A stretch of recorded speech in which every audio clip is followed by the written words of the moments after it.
बिस्मिल्लाहिर्रहमानिर्रहीम, अस्सलाम वालेकुम। मैं असदुल्ला ख़ान हूँ। हालात अच्छे नहीं हैं, पाकिस्तान की सियासत के हालात इस वक्त अच्छे नहीं हैं। इसलिए नहीं कि इमरान खान की हुकूमत जाने के इम्कानात अब ज़्यादा पैदा हो गए हैं, बल्कि इसलिए भी कि उसके बाद जो कुछ होने जा रहा है वो कतन पाकिस्तान की सियासत के लिए मौजू नहीं है, पाकिस्तान की सियासत के लिए अच्छा नहीं है।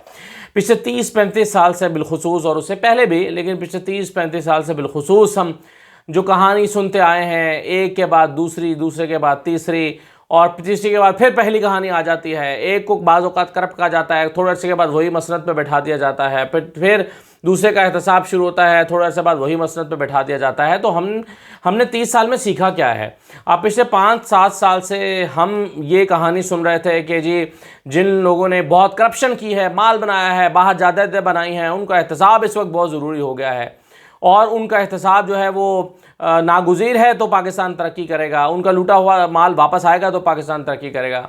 लेकिन अब शायद हमें फिर ये कहानी सुनने को मिले कि नहीं, वो लोग सही हैं, वो इतने बुरे नहीं हैं, वो ठीक हैं, उनको जो है वो पाकिस्तान के लिए वो ज़रूरी हैं, ये सही नहीं हैं, ये गलत हो गए हैं, इन्होंने कुछ गलतियाँ कर दी हैं।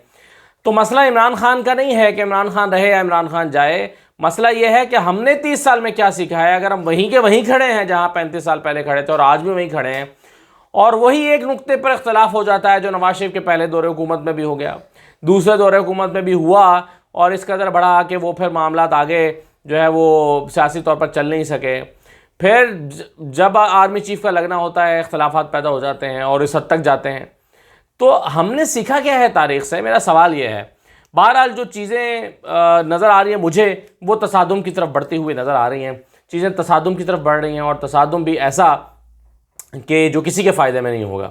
आज हमें लगता है कि एक ऐसी हुकूमत बन रही है जिसमें शहबाज शरीफ वज़ीर आज़म हैं, एक ऐसी हुकूमत बन रही है जिसमें मौलाना फजल रहमान सदर पाकिस्तान होंगे, इसहाक डार साहब जो हैं उनका बड़ा इंपॉर्टेंट रोल है, वो मैं बताता हूँ, थंबनेल पे भी लिखा है।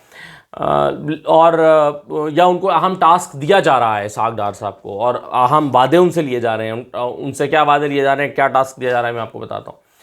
और बिलावल साहब को बड़ा इंपॉर्टेंट जो है वो समझा जा रहा है कि फाइनेंस मिनिस्टर लग जाएंगे, वो ये नहीं लगे तो कुछ और लगेंगे, लेकिन बहरहाल कोई अहम ही चीज़ उनको भी दी जाएगी।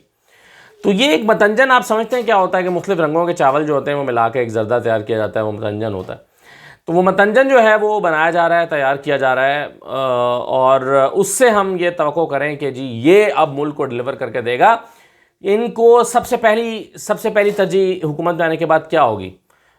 चलिए मैं आपकी बात मान लेता हूँ कि ये तो नहीं हुआ कि इनके खिलाफ करप्शन साबित हुई हो, चलिए मान लिया कि फजूल और ऐसे फेक केसेस इनके खिलाफ बनाए गए थे, मान लिया। लेकिन वो क्या करेंगे? सबसे पहले आएंगे, अपने केसेस ख़त्म कराने की कोशिश करेंगे, टेक्निकली चीज़ों को मैनेज करेंगे, प्रोसिक्यूशन के थ्रू मैनेज करेंगे। फिर वो जिनको इश्तहारी करार दिया गया है उनको मुल्क में वापस लेकर आना है, तो उनके लिए आइन साजी करेंगे, कानून साजी करेंगे, उनके लिए नए कानून मुतारिफ़ कराएंगे, ताहयात नाअहली ख़त्म कराएंगे, उनको मुल्क में वापस लेकर आएंगे। तो तवज्जो सारी की सारी यहाँ होगी। तो वो मईशत जो पाकिस्तान की तबाह हुई है, आलमी हालात क्या चल रहे हैं, पेट्रोल किधर को जा रहा है, और महंगाई कहाँ को जा रही है, तो इस पर शायद किसी का पता नहीं फोकस है या नहीं है। बहरहाल ऐसे में अगर इमरान खान को घर भिजवा दिया जाता है और वो घर चले जाते हैं, तो वो ऐसा लगता है कि सड़कों पर आएंगे, और वो इसका इशारा पहले दे चुके हैं, क्योंकि जलसों का जो तसलसल उन्होंने शुरू किया है, जलसों का जो सिलसिला उन्होंने शुरू किया है, वो उन जलसों का तसलसल दिखाई देता है जो मुस्तकबिल में होने हैं। और जब इमरान खान कहते हैं कि मैं बाहर आकर ज़्यादा ख़तरनाक हो जाऊँगा, तो मुझे लगता है कि उससे मुराद उनकी यही है कि मैं किसी को चैन से फिर बैठने नहीं दूंगा, यानी मैं जलसे करूंगा और रैलियां निकालूंगा या सियासी तौर पर जदोजहद करूंगा। तो ऐसे में कैसा तसादुम पैदा हो सकता है जो पाकिस्तानी मईशत के लिए नुकसानदेह हो सकता है, बहुत सारे मामलात के लिए नुकसानदेह हो सकता है। और इस तसादुम के नतीजे में फिर क्या होता है, जब सियासतदानों का तसादुम इतना बढ़ता है तो फिर 77 वाली बात होती है।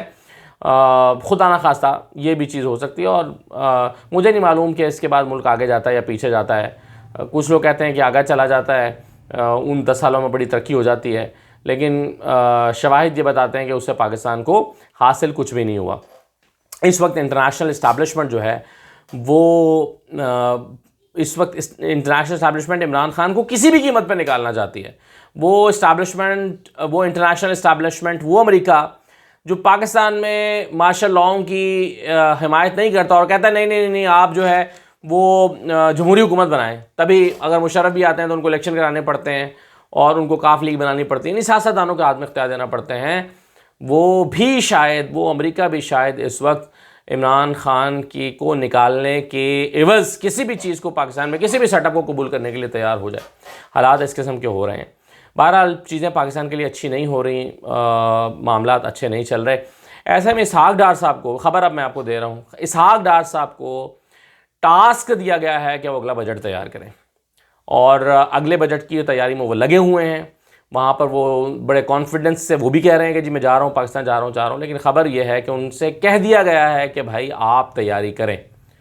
और ये सिर्फ उनकी पार्टी की तरफ से नहीं कहा गया, बल्कि और भी लोगों की तरफ से उनको कहा गया कि आप बजट तैयार करें, और उनसे कहा गया कि आप क्या कर सकेंगे पाकिस्तान की इकॉनमी को, कुछ ऐसा कि जिससे हमारा फ़ैसला सही मालूम हो आवाम को, कुछ ऐसा क्या कर सकेंगे कि हम कह सकेंगे देखा, हम अगर इमरान खान को निकाला गया तो उसकी वजह थी और सही निकाला गया, यानी आवाम खुश होंगे तो उस तब्दीली को कबूल करेंगे। तो इसके लिए उन्होंने कहा कि जी मैं आपको नवंबर या दिसंबर से पहले डॉलर 150 पे लाकर खड़ा कर दूंगा, और फिर उस पर वहाँ पर मुस्तहकम कर दूंगा, 180 से नीचे ले आऊँगा, 150 पर ला दूंगा। ये सुना है कि वो ये वादा करते नज़र आ रहे हैं इसहाक डार साहब।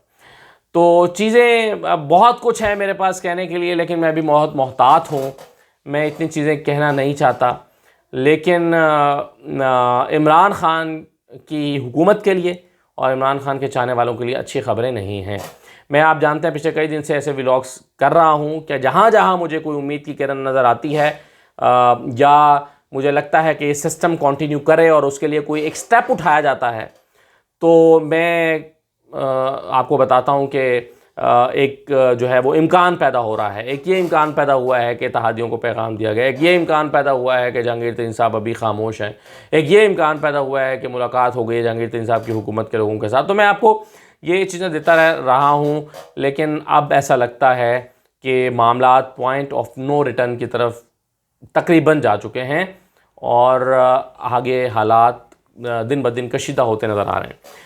शायद पहले हो जाते चंद दिन पहले, लेकिन मामला ये है कि OIC इजलास था, और OIC के इजलास के बाद का इंतज़ार है कि जिसमें जो है वो तरीक़े अदम एतमाद की कामयाबी को यकीनी बनाने के लिए तमाम तरह की चीज़ें की जा रही हैं। और उसके बाद नवाज़ शरीफ साहब तैयार बैठे हैं कि मैं आऊँगा, और इब्तदा में शहबाज शरीफ वज़ीर-ए-आज़म बनेंगे, और शहबाज शरीफ वज़ीर-ए-आज़म बनने के बाद आइनी तरामीम करेंगे, रास्ता हमवार करेंगे, और नवाज़ शरीफ साहब वापस आ जाएंगे। वही नवाज़ शरीफ साहब जिनको करप्ट और चोर और डाकू कह के निकाला गया था, आज ऐसा लगता है कि शायद उनको फिर इस मुल्क की में कबूल कर लिया जाएगा। तो वही मैं जो कह रहा हूँ कि 30 साल पहले जो हम खड़े हैं, जहाँ खड़े थे, वहाँ पर आकर खड़े हो गए हैं, और हमारे पास, हमें ऐसा लगता है कि हम दायरे में चल रहे हैं, हमारे पास कोई रास्ता नहीं बचा। तो ये सूरत हाल है। कुछ मज़ीद चीज़ें मेरे पास आहिस्ता आहिस्ता हैं, मैं ज़ाहिर है कुछ बातें अभी इशारे के नाए में कर रहा हूँ, कुछ चीज़ें अभी वक्त आने पर करूँगा, लेकिन मामलात जो हैं वो तसादुम की तरफ बढ़ रहे हैं, और तसादुम पाकिस्तान के लिए अच्छा नहीं है। इजाज़त दीजिए, अल्लाह हाफ़िज़।